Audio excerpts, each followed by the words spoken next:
rumah. Oki Setiana Dewi di rumah. Engkau wanita syurga, bak permata berharga, berbinar indah dalam kesucian jiwa. Assalamualaikum warahmatullahi wabarakatuh. Sahabat yang dimuliakan oleh Allah SWT, terkhusus sahabat-sahabat perempuan, para muslimah dimanapun berada, kita semua pasti ingin beribadah di bulan suci Ramadan selama 30 hari full. Semuanya ingin seperti itu.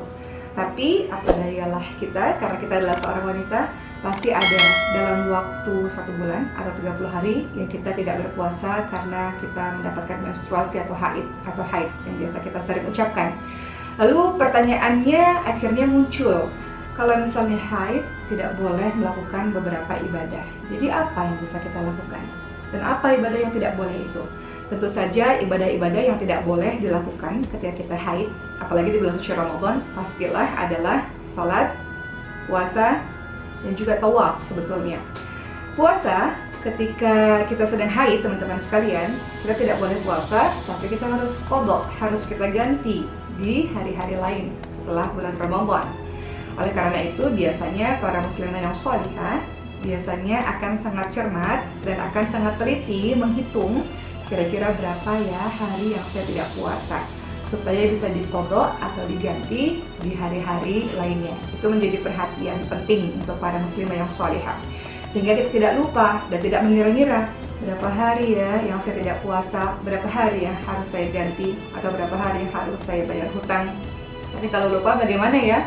Misalnya teman-teman lupa 3 hari atau 5 hari atau 7 hari atau 10 hari, maka teman-teman harus terus mengqadha puasa tersebut sampai teman-teman yakin bahwa teman-teman telah membayar seluruh hutang puasa. Kemudian ibadah berikutnya yang tidak boleh dilakukan pasti sholat. Berbeda dengan puasa, yang kalau kita berpuasa dan kita harus qadha, harus kita ganti hutang puasa tersebut di hari lainnya pas ke bulan Ramadan. Kalau sholat, kita tidak boleh sholat, dan tentu saja tidak ada qadhanya. Dan juga tidak boleh untuk tawaf ketika teman-teman berada di sekitar Ka'bah atau di Masjidil Haram. Hal ini terjadi ketika di zaman Rasulullah SAW. Pada saat itu Siti Aisyah radhiyallahu anha melaksanakan ibadah haji, namun mendapatkan haid, mendapatkan menstruasi, dan kemudian beliau menangis. Dan Rasulullah SAW menenangkan beliau bahwa ini hal yang terjadi kepada setiap wanita. Boleh melakukan ibadah lainnya. Di ibadah haji ini yang tidak diperbolehkan adalah tawaf. Begitu teman-teman. Tapi tentu saja selain dari 3 hal tersebut, selain sholat, selain puasa, selain tawaf, tentu ibadah-ibadah lainnya boleh dan sebaiknya kita kerjakan. Apalagi di bulan suci Ramadan yang Allah melipatkan begitu banyak pahala-pahala untuk diri kita. Kita tidak mau jadi orang yang penuh dengan kerugian karena tidak menjalankan ibadah-ibadah lainnya. Maka yang bisa kita lakukan apa ya? Banyak. Di antaranya adalah misalnya baca Al-Quran. Sebagaimana Rasulullah SAW ingatkan kepada kita, sahabat semua, khairukum man ta'allama al-Quran wa 'allamahu. Sebaik-baik orang adalah orang yang belajar Al-Quran dan mempelajari Al-Quran. Kita pastinya ingin menjadi sebaik-baik orang tersebut. Apalagi bulan Ramadan, bulan Al-Quran. Sebagaimana Allah Subhanahu wa ta'ala berfirman, A'udzu billahi minasyaitonir rajim. Syahrul Ramadan alladzi unzila fihi al-Qur'an hudan lin-nas. Bahwa bulan Ramadan ini adalah bulan diturunkannya Al-Qur'an yang menjadi petunjuk bagi umat manusia. Apalagi kita juga tahu bahwa Rasulullah SAW setiap bulan suci Ramadan selalu tadarus baca Al-Qur'an bersama dengan malaikat Jibril.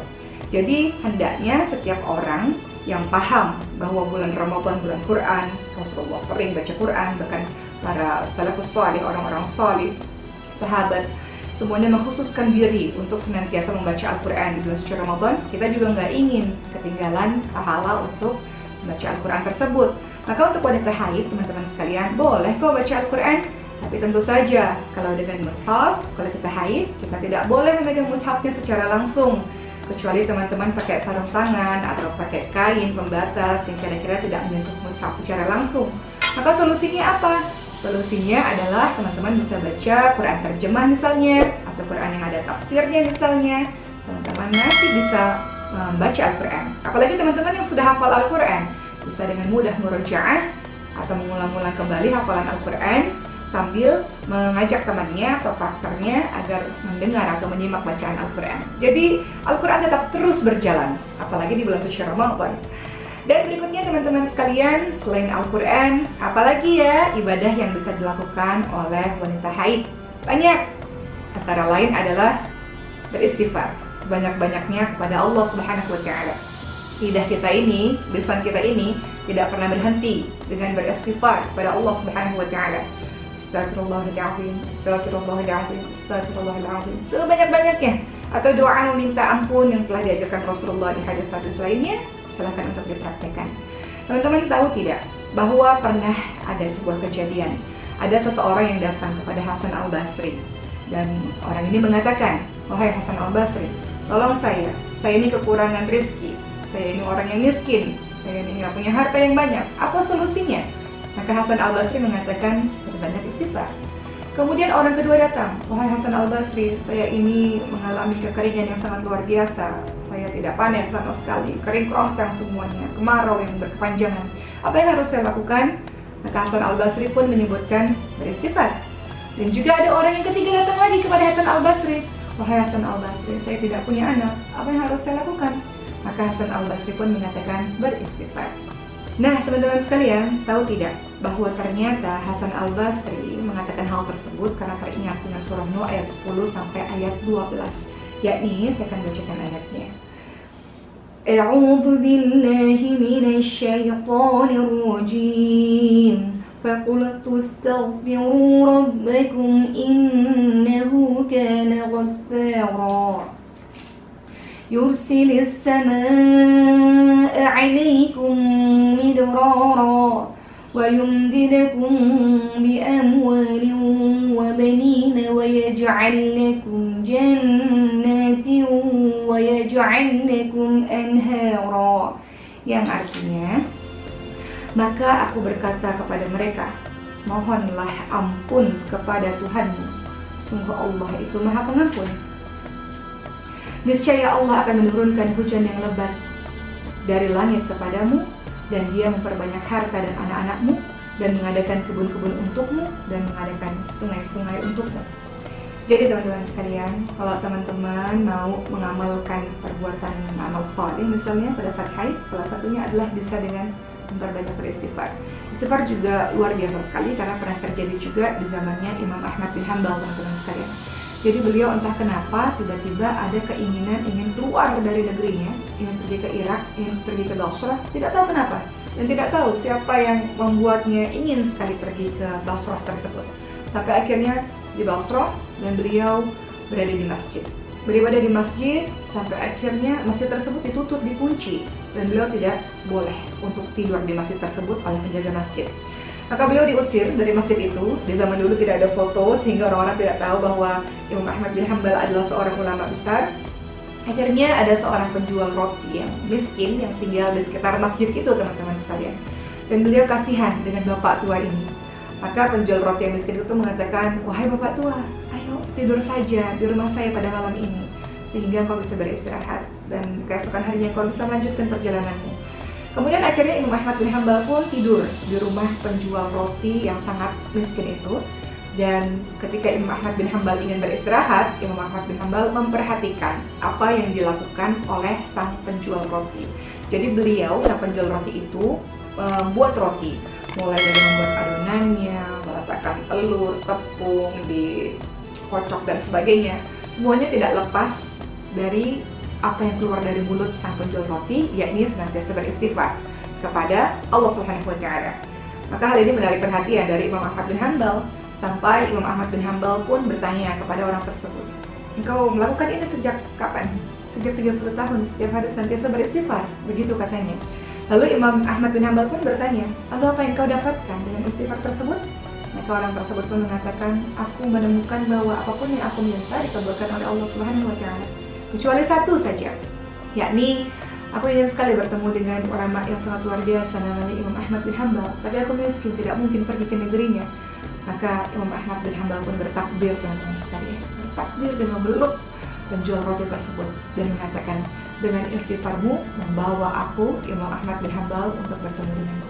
Jadi ternyata ibadah salah satunya adalah beristighfar yang kita anggap sangat mudah, ternyata membawa efek yang sangat luar biasa loh untuk kita teman-teman sekalian. Jadi waktu haid boleh kita untuk memperbanyak istighfar atau dzikrullah yang lainnya, berzikir kepada Allah subhanallah walhamdulillah wala ilaha illallah. Terserah teman-teman boleh berzikir atau hanya Allah Allah Allah, boleh, untuk kita mendapatkan pahala yang sangat banyak di sisi Allah. Lisan itu kita tidak bisa kering dengan zikir. Lisan yang harus kita lakukan adalah lisan yang senantiasa basah dengan zikrullah. Kemudian selain baca Quran, zikrullah, memperbanyak istighfar, apalagi yang bisa kita lakukan untuk para wanita haid? Banyak. Salah satunya adalah baca buku. Teman-teman bisa baca buku agama, atau mungkin bisa baca buku politik, buku sosial, ekonomi, psikologi, atau apapun yang teman-teman suka, atau yang menurut teman-teman penting untuk diketahui. Membaca buku sangat penting sekali teman-teman sekalian. Membaca buku itu membuat kita, seperti kita tahu bahwa membaca buku adalah jendela dunia. Kita bisa tahu banyak hal lewat baca buku, termasuk juga ayat yang turun pertama kali, Iqra. Kita disuruh membaca. Kemudian manfaat baca buku adalah melatih kita untuk berpikir kritis, membuat kita menjadi orang yang menganalisa, dan membaca buku menambah kosakata juga untuk kita sebenarnya, sehingga membantu kita untuk menyampaikan pendapat-pendapat atau apa yang ada di pikiran kita dengan bahasa yang lugas kepada orang lain. Dan tentu saja dengan itu kita menjadi lebih percaya diri. Kemudian membaca buku membawa manfaat yang sangat banyak. Misalnya kita lebih terstruktur dalam berbicara karena terbiasa melihat kata-kata yang terstruktur di buku.